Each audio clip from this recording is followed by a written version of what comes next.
ಹಲ್ಲೆಗೈದು ಊಟ ಮಾಡ್ಕೊಂಡು ಹೋಗು ಅಂತ ಕಾಸು ಕೊಟ್ಟಿದ್ರ ದರ್ಶನ್?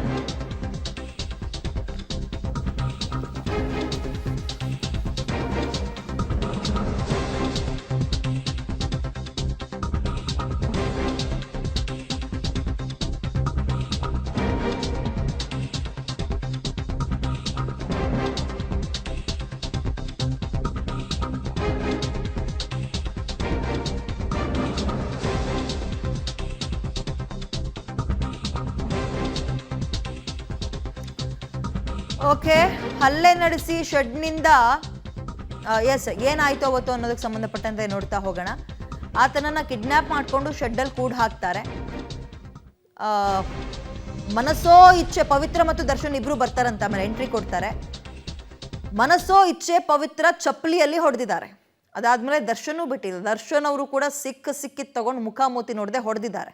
ಆಮೇಲೆ ಇಡೀ ಗ್ಯಾಂಗ್ ಕೂಡ ಆತನಿಗೆ ಥಳಿಸಿದೆ.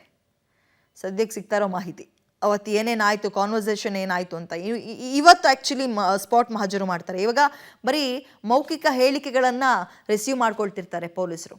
ಏನಾಯಿತು ಹೇಳಿ ಅಂತ ಏನಾದರೂ ಕೇಳ್ತಿರ್ತಾರೆ. ಇವ್ರು ಹೇಳ್ತಾರೆ ಏನೇನಾಯಿತು, ಎಷ್ಟು ಗಂಟೆಗೆ ಹೋದರು, ಇವ್ರು ಎಷ್ಟೊತ್ತಿಗೆ ಹೋದರು, ಯಾವುದ್ರಲ್ಲಿ ಹೊಡೆದ್ರು, ಏನಂತ ಮಾತಾಡಿದ್ರಿ ಅವಾಗ, ಆತ ಏನು ರಿಪ್ಲೈ ಕೊಟ್ಟ, ಇದನ್ನೆಲ್ಲವನ್ನ ಕೇಳಿದ್ದಾರೆ ಈಗ ಆಲ್ರೆಡಿ. ಅದಕ್ಕೆ ಉತ್ತರ ಸಿಕ್ಕಿರೋದು ಹಿಂಗಂತೆ.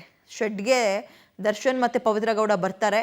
ರೇಣುಕಾ ಸ್ವಾಮಿಗೆ ಪವಿತ್ರ ಮನಸ್ಸೋ ಇಚ್ಛೆ ಚಪ್ಪಲಿಯಿಂದ ಹೊಡೆದಿದ್ದಾರೆ. ದರ್ಶನ್ ಕೂಡ ಥಳಿಸಿದ್ದಾರೆ. ಹೆಚ್ಚಿನ ಡೀಟೇಲ್ಸ್ ನಮ್ಮ ಪ್ರತಿನಿಧಿ ನರಸಿಂಹಮೂರ್ತಿ ನೀಡ್ತಾರೆ. ನರಸಿಂಹಮೂರ್ತಿ, ಆ್ಯಕ್ಚುಲಿ ತನಿಖೆ ಅನ್ನುವಂಥದ್ದು ಇವತ್ತಿನಿಂದ ಶುರುವಾಗುತ್ತೆ ಅಲ್ವಾ, ಸ್ಪಾಟ್ ಮಹಜರು ಮಾಡೋದ್ರಿಂದ. ಮತ್ತು ಇಲ್ಲಿ ತನಕ ಇದೆಲ್ಲ ಪಡ್ಕೊಂಡಿರೋದು ಮೌಖಿಕ ಸ್ಟೇಟ್ಮೆಂಟ್ ಅಂತ ಕಾಣುತ್ತೆ. ವಿದ್ಯಾ, ನಿಜ. ಯಾವಾಗ ಈತ ಪವಿತ್ರ ಗೌಡಗೆ ಅಶ್ಲೀಲವಾಗಿ ಮೆಸೇಜನ್ನು ಕಳಿಸಿದ, ಅದ್ರ ಜೊತೆಗೆ ಕಳೆದ ಅಂದರೆ ಫೆಬ್ರವರಿ 27ನೇ ತಾರೀಕಿಂದ ಅಶ್ಲೀಲವಾಗಿ ಪವಿತ್ರ ಗೌಡಗೆ ಮೆಸೇಜನ್ನು ಕಳಿಸೋದಕ್ಕೆ ಶುರು ಮಾಡಿದ್ದ.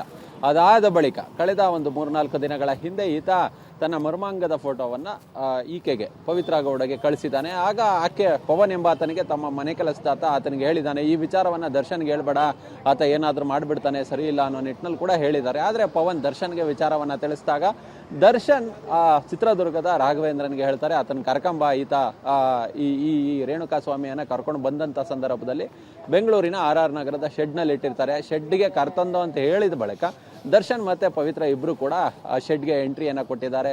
ಪವಿತ್ರ ಬರ್ತಿದ್ದಂಗೆ ಈತನಿಗೆ ಮನಸೋ ಇಚ್ಛೆ ಚಪ್ಪಲಿಯಿಂದ ಹೊಡೆದಿದ್ದಾರೆ, ಥಳಿಸಿದ್ದಾರೆ. ಅದಾದ ಬಳಿಕ ದರ್ಶನ್ ಕೂಡ ಮಾರಣಾಂತಿಕವಾಗಿ ಆತನ ಮೇಲೆ ಹಲ್ಲೆಯನ್ನು ನಡೆಸ್ತಾ ಆದ ಬಳಿಕ ಆತನಿಗೆ ಕಾಸನ್ನು ಕೊಟ್ಟು ಮಾತ್ರೆ ಮತ್ತು ಊಟಕ್ಕೆ ಉಪಚಾರಕ್ಕೆ ತಗೋ ಅನ್ನೋ ನಿಟ್ಟಿನಲ್ಲಿ ಒಂದಿಷ್ಟು ಕಾಸನ್ನು ಕೊಟ್ಟು ಇನ್ನೊಂದ್ಸಲ ಈ ರೀತಿಯಾಗಿ ಮೆಸೇಜ್ ಏನಾದರೂ ಬಂದರೆ ನಿನಗೊಂದು ಗತಿ ಕಾಣಿಸ್ತೀನಿ ಅಂತೇಳಿ ವಾರ್ನ್ ಮಾಡಿ ಅಲ್ಲಿಂದ ಹೊರಟಿದ್ದಾರೆ.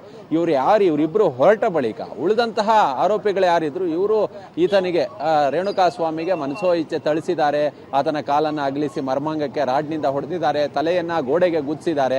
ಆ ಬಳಿಕ ಆತ ಸಾವನ್ನಪ್ಪಿದ್ದಾನೆ. ಹೀಗೆ ಸತ್ತೋದ ಅನ್ನೋ ವಿಚಾರವನ್ನು ಅದಾದ ಬಳಿಕ ದರ್ಶನ್ಗೆ ಹೇಳಿದ್ದಾರೆ. ಆಗ ಉಟ್ಕೊಂಡಿದ್ದೆ ಒಂದು ರೀತಿ ಸ್ಟೋರಿ, ಇದನ್ನು ಹೇಗೆ ವಿಲೇವಾರಿ ಮಾಡಬೇಕು ಬಾಡಿಯನ್ನು ಅಂತೇಳಿ ಯಾರೋ ಅಲ್ಲಿದ್ದಂತಹ ಸೆಕ್ಯೂರಿಟಿ ಗಾರ್ಡ್ಗಳಿಗೆ ಹೇಳಿ ಇದನ್ನು ವಿಲೇವಾರಿ ಮಾಡಿ ಅಂತೇಳಿ 30 ಲಕ್ಷಕ್ಕೆ ಡೀಲನ್ನು ಸಹ ಒಪ್ಪಿಸಿದ್ದಾರೆ. ಇದೆಲ್ಲವೂ ಕೂಡ ಇದೀಗ ತನಿಖೆಯಲ್ಲಿ ಬಯಲಾಗ್ತಿದೆ ವಿದ್ಯಾ. ಈ ತನಿಖೆಯಲ್ಲಿ ಈ ವಿಚಾರಗಳು ಪೊಲೀಸರ ವಿಚಾರಣೆ ವೇಳೆ ಗೊತ್ತಾಗಿರೋದು. ಈಗ ನಿನ್ನೆ ಹೇಳಿದಂಥ ಇವರ ಹೇಳಿಕೆಗಳನ್ನು ಇವತ್ತು ಸ್ಟೇಟ್ಮೆಂಟ್ಗಳಾಗಿ ಪರಿವರ್ತನೆ ಮಾಡ್ಕೊಳ್ತಾರೆ. ಇವರ ಸ್ಟೇಟ್ಮೆಂಟ್ಗಳನ್ನು ದಾಖಲು ಮಾಡ್ಕೊಳ್ಳೋ ಕೆಲಸವನ್ನು ಇವತ್ತು ಪೊಲೀಸರು ಮಾಡ್ತಾರೆ. ಅದಾದ ಬಳಿಕ ಸ್ಪಾಟ್ ಮಹಜರ್ ಪ್ರಕ್ರಿಯೆ ಇದೆ.